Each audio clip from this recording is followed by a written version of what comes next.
Why, hello there. Why don't you take off your shoes and come on in?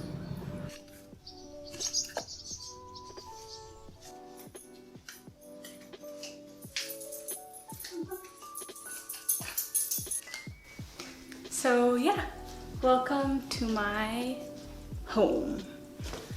So it's been 2 months since I moved out of my parents' house, and I think I am finally settled in. Yogi and I have figured out a pretty simple routine where we basically do the same 4 things every single day. Eat, sleep, relax, and work. Probably in that order. And since I'm way too lazy to film a full-fledged home tour, I thought today I'd share the tech that I have around my home that helps me do these 4 things as productively and seamlessly as possible. And after letting Yogi go outside, I start my day by making some morning coffee. And I want to preface this video with a disclaimer that my home isn't actually that smart at all. In fact, this video probably should be called my dumb home tour. But considering the fact that buying this house itself was pretty expensive, most of the stuff that I've got here is just old furniture from my parents' house, hand-me-downs from my dad, and things I found on sale at Costco and IKEA. And after a satisfying breakfast of Cocoa Krispies, I head over to my office room.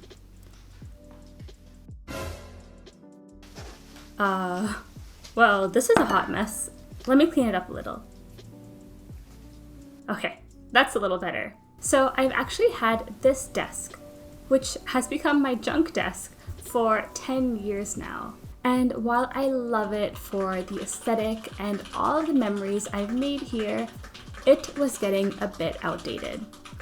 But luckily, FlexiSpot, which happens to be today's lovely sponsor, came to the rescue with this brand new standing desk, which they kindly gifted to me. Now, back when I was working in San Francisco, I also had a standing desk at work. And it was great. At least once or twice a day, I'd switch to the standing feature to give my back a break and make me at least look a little more productive. And ever since abandoning such luxuries and moving here, I've been thinking of investing in a standing desk, but my budget always held me back. But FlexiSpot is great because they offer tons of inexpensive standing desk options, from as low as $240. And since I'm a sucker for that minimal aesthetic, I loved being able to customize this desk, from the color of the tabletop and legs to its dimensions. So if you're on the market for a new standing desk or something else to spice up your home office setup, be sure to use my link in the description to get $15 off your FlexiSpot order. Also, please ignore this nightmare of cable management. I promise I'll fix it sometime soon. But yeah, I actually find myself using the standing feature a ton.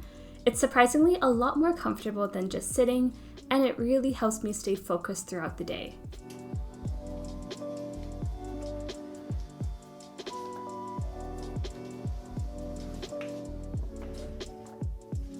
And this may be controversial, but I need to listen to music while I work.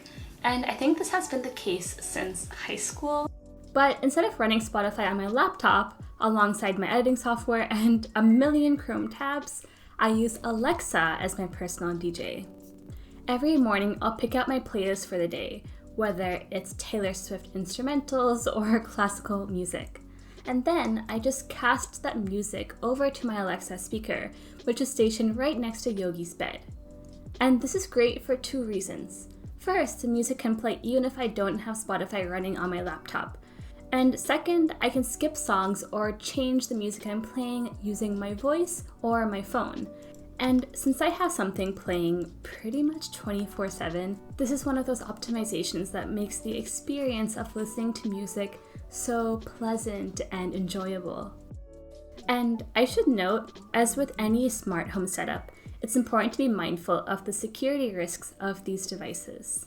Because it's a trade-off, right? I'm trading the convenience of having a virtual assistant for potential privacy risks of having a device that's always listening.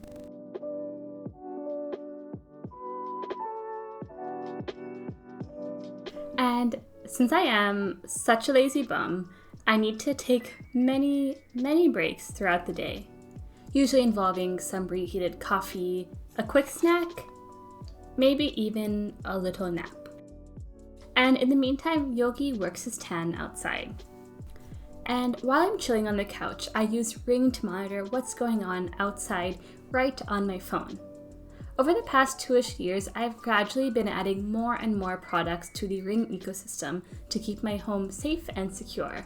I've got a couple of security cameras outside and a ton of motion sensors pretty much at every corner of my house. And besides the security gains, this is a great way to casually watch my neighbors outside and check whether my roommates are home. After a few more hours of work, it's finally lunchtime. And the other day, I literally made a gallon of soup, so this is gonna be my 3rd day of having the same exact lunch. But as I slurp up my soup, I like to watch something on TV. And this one, I think it's a 32-inch Insignia Smart TV. I'm not really sure, I just stole it from my parents' garage. And while it's quite small and rather laggy, it does get the job done. In fact, if I think about it, I think I prefer having a crappy TV, so I'm less compelled to binge my favorite TV shows all day long. And I love how there's just one tiny little remote that lets me access all of my favorite content on Roku. And I love how this TV is so non-intrusive in the space, how it doesn't really take away from the cozy, homey vibes of my living room. After a few more hours of work and a quick walk with Yogi, it's time to think about food again. On other days, I might use my Instant Pot or my air fryer, but today I'm making some oven roasted chicken and veggies. And to be honest, I'm usually a hot mess in the kitchen. I'm either trying to cook way too many things at once, or I'm trying insanely difficult recipes. And while the end result might not always be that successful, this Google Home does make things a little easier. This is the perfect hands-free tool to help me cook, whether it's setting multiple timers or referencing a recipe or playing background music, all with just my voice. And this tool, along with the others that I mentioned, have all been crucial to my digital minimalism journey because they allow me to keep my phone down as I cook or work or relax without constantly reaching for it to change the music or to check social media. And after that delicious meal and a little more TV, it's time for bed. And the final piece of tech I want to show you is this smart switch. This is like the 21st century version of those clap-on lights I used to see as a kid on infomercials. With this, I can happily turn on and off the lights with my voice from the comfort of my bed, which is great for those who are scared of the dark. Okay, this is probably the least worthwhile investment of everything I mentioned today, but it's kind of nice. You can program this light to turn on and off at certain times, or even integrate it into a nighttime routine on the Echo Dot. And yeah, that's it for today's video.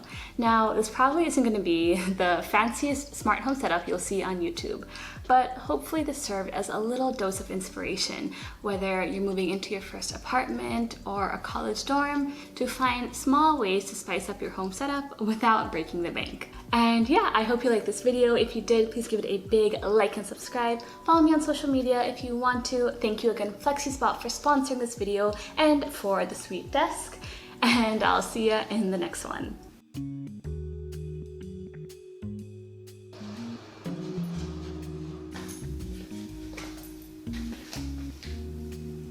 Wow.